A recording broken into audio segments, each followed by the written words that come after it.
But let's start with the main story that we are leading with, and it is that a 23-year-old Syrian asylum seeker has now been arrested on suspicion of stabbing several passers-by in southern Austria. Yes, it appeared to be a frenzied attack, and it's left a 14-year-old boy dead and injured 4 or 5 others. Yeah, indeed.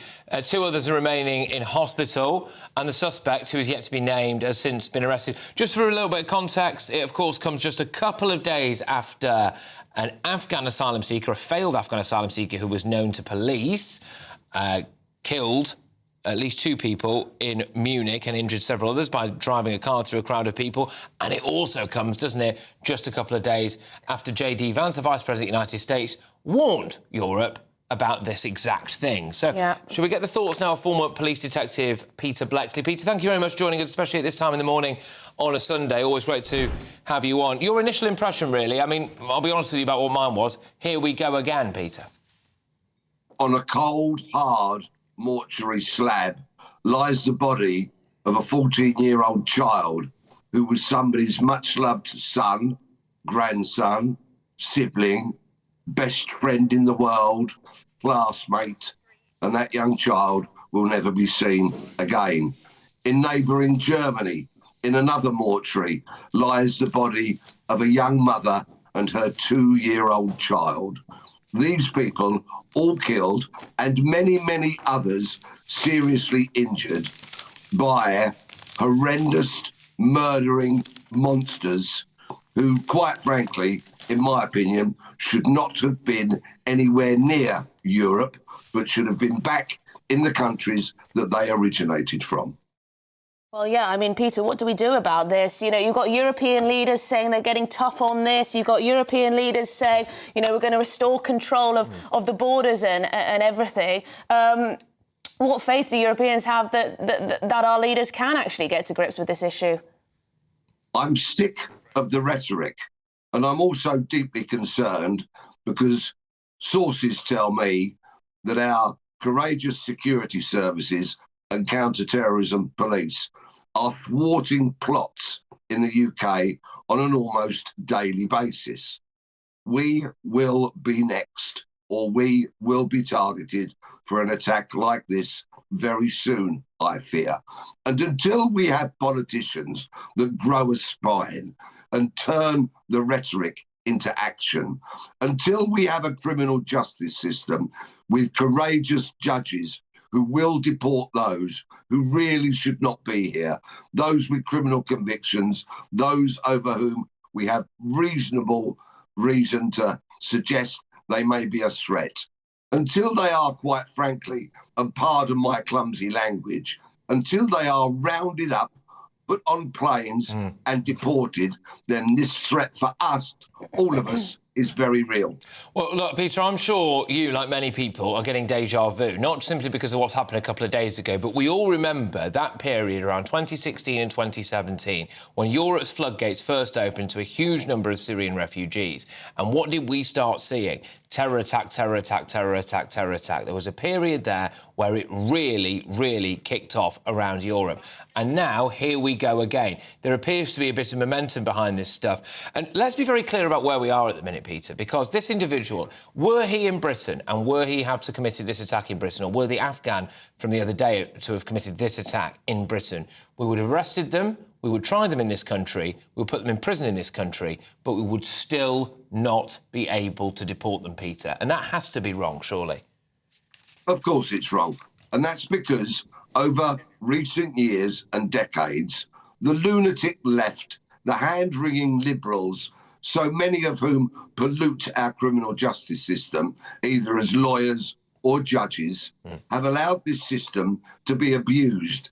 They have stripped law enforcement and right-minded people of having any way in which to deport so many of these people who quite simply pose a threat, a risk to us all, to our loved ones, and should not be here. Our nation needs to grow a spine. Our politicians need to put us first. And, Peter, people are allowed to be angry about this. You know, yesterday we were talking about J.D. Vance Now, his speech at the Munich Security Conference didn't go down very well with some European leaders. You had Olaf Scholz saying that his comments were what did he say? He said they were unacceptable. Unacceptable. And others said he shouldn't be saying this sort of thing about Europe. But he highlighted that there's an issue within in this country. Let's have a little look. And what I worry about is the threat from within, the retreat of Europe from some of its most fundamental values, values shared with the United States of America. In Britain and across Europe, free speech, I fear, is in retreat. OK, well... I mean, Peter, people don't like hearing it, though. Peter, we're going to have to leave it there, though. But thank you so much for coming on so early in the morning on a Sunday. Former police detective Peter Bleksley there. Thank you, mate. Reacting to the news overnight.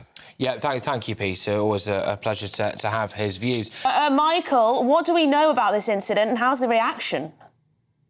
Well, the number of people injured has increased. There's actually 5 people that have been injured. 2 of them were seriously injured. One of those had several, in fact, multiple knife wounds to the neck and was operated on overnight and is in intensive care.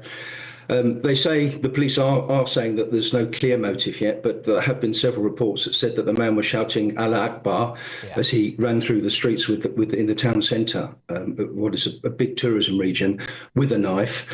You've got a local hotel worker saying that the guy was laughing as he attacked people, described it as a bloodbath and horrific. His staff locked people in the restaurant in order to protect them as a lone police officer, as can be seen in some photographs, managed to point a gun at him and then disabled him. And she's seen in those pictures arresting him on her own. So she's been praised.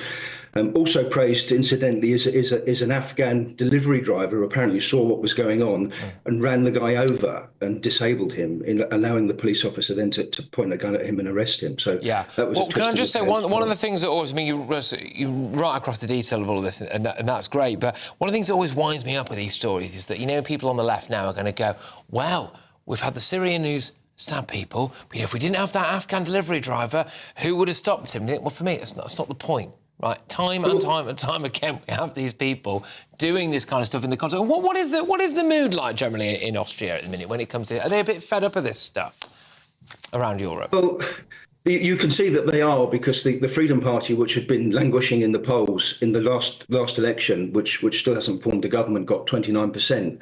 And that was largely on the back of the fact that Austrians were wildly unhappy about the asylum politics of the country. In the wake of this, you've got all 4 parties coming forward saying that they're going to act on this. But the FPO leader in the region, in Carinthia, in Angara, said that they've been warning about this for years and no one's been taking any notice. And Herbert Kickl, who's the head of the Freedom Party, said that this is a failure not just at a local level or at a federal level or at a national level, but also at the EU level as well. Politics is not dealing with the issue. And Michael, just looking up where this took place, Villach, a small city in Austria. I mean, it looks like a quintessentially Austrian, beautiful area of the country. Can you tell us any more about the area? Yeah, absolutely. I mean, it's a place that's full of thermal spas in the summer, packed with tourists. In the winter, you've got skiing, you've got all the winter tourism activities. I mean, it's unheard of that something like this happened. And then you suddenly had this incident in the afternoon, cobblestone streets. You know, there's fountains. He was actually arrested sitting at a fountain with the sort of old quaint houses in the background as this police officer dramatically approaches him with the gun outstretched. There were helicopters in operation because they believed that there might be others involved. That turned out not to be the case, but they are probing the connections of this guy to see if there was a larger network or if he acted alone. Yeah. Do we know anything about his asylum status, this individual? Was he awaiting his temporary residence permit I've got here was waiting for a decision on his asylum application? Is that correct, as far as you're aware?